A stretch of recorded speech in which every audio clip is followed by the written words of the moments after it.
Hello.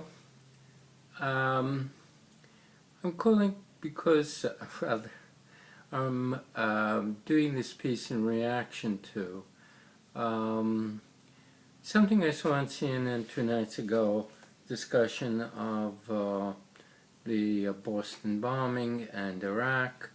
Andrew Saris, not Andrew Saris, that's a different decade. Andrew Sullivan was on the panel, and he was particularly, I thought, for me in any case, particularly offensive.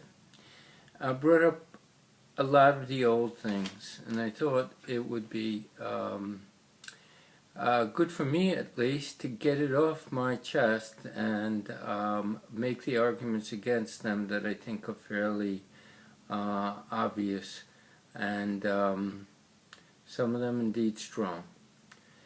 I don't think we need to apologize for much by we. I'm talking about America in terms of our dealings with the world. I'll begin with Vietnam, and I don't think we need to apologize for that.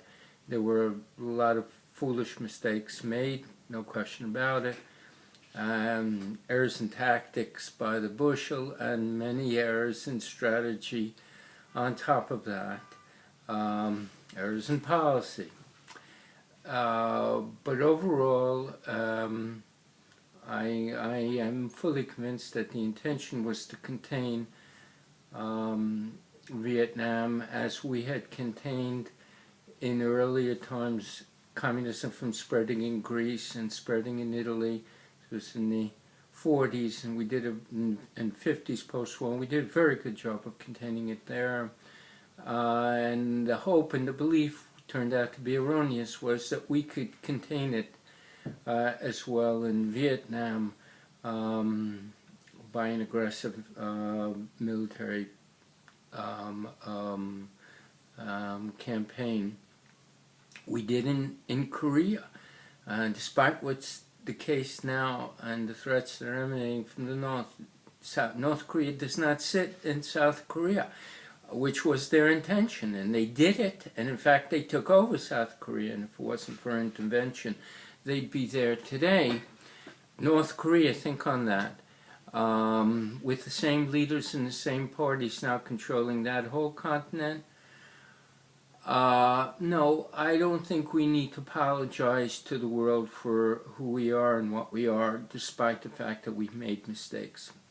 Again, I don't think we have to apologize for Iraq at all. I think there were errors, of course. We understand what the errors were in terms of overreaching and believing that we could dramatically recreate this state. That was naive, even foolish.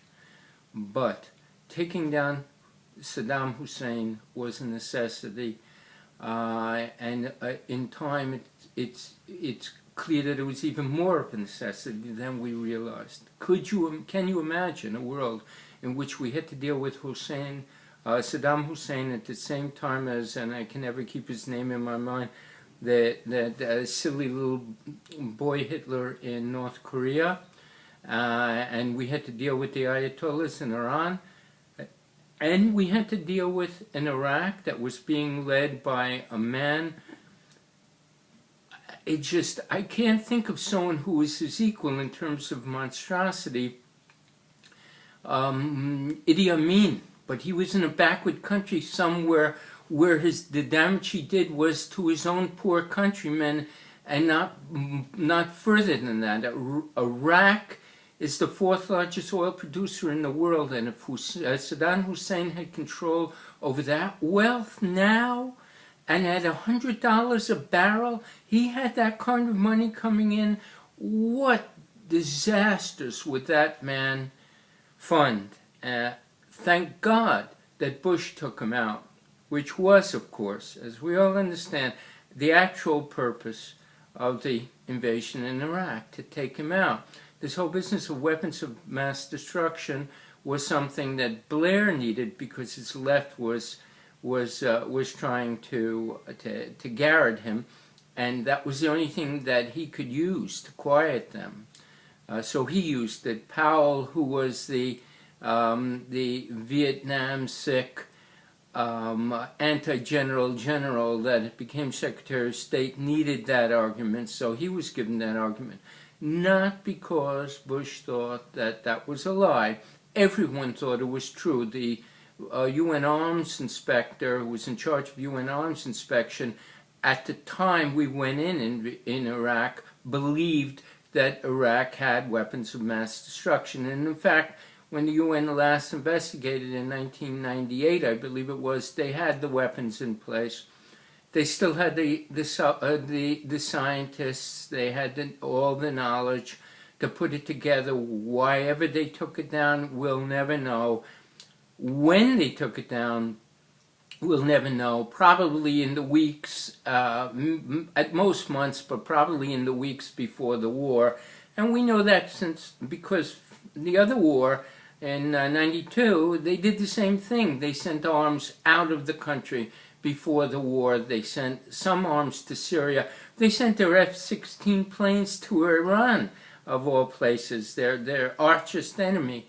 But they didn't want anything to fall into American hands. So something similar happened with weapons of mass destruction before the actual invasion. Still, that was not the reason that Iraq was invaded. This keeps getting repeated and repeated and repeated as part of our mea culpas. And we have many things to regret, but that's not an issue, really. That wasn't the primary issue. It was a secondary issue. It was given in sincerity to people who needed that issue to cover them, primarily Blair and England and Powell at the UN. And with sincerity, not in the belief that it was wrong. And for good reason, it was believed to be true. But it wasn't primary, was not primary. The primary purpose was to take down Hussein. This is to say, as if we go into Syria now, and I don't think we should. I don't think we should put boots on the ground there for certain. But however we participate in what has to happen in Syria because of this, because he used sarin, that's silly. I mean, that attack could not be a reason for us to go into Syria. It would be silly to go in for that reason. We would go in because 70,000 people have died. Tens of thousands will die more if we don't go in fairly soon. He's going to fall anyhow. So we have to be part of whatever happens. We have to be in there to do what we can to shape it. There is something that one of my favorite, in fact, my absolute favorite Secretary of State, Henry Kissinger, said, and I know there are a lot of people who immediately crossed me off the list because I said that, but Heinz, he said, by the time you know enough to be fairly confident about what you're supposed to do, it's too late. History doesn't work that way. If you're going to do anything, whatever you're going to do is going to be done in a murky environment where you have no idea whether you're right or not. And that's just the nature of history, and that's the nature of statecraft. And bravery is required over and over again, and I think the decision that Bush took to go into Iraq was a brave decision. I will never excoriate him for it, even though there were many mistakes made afterwards. Enough, I think, for this particular video. I'll be back. Bye.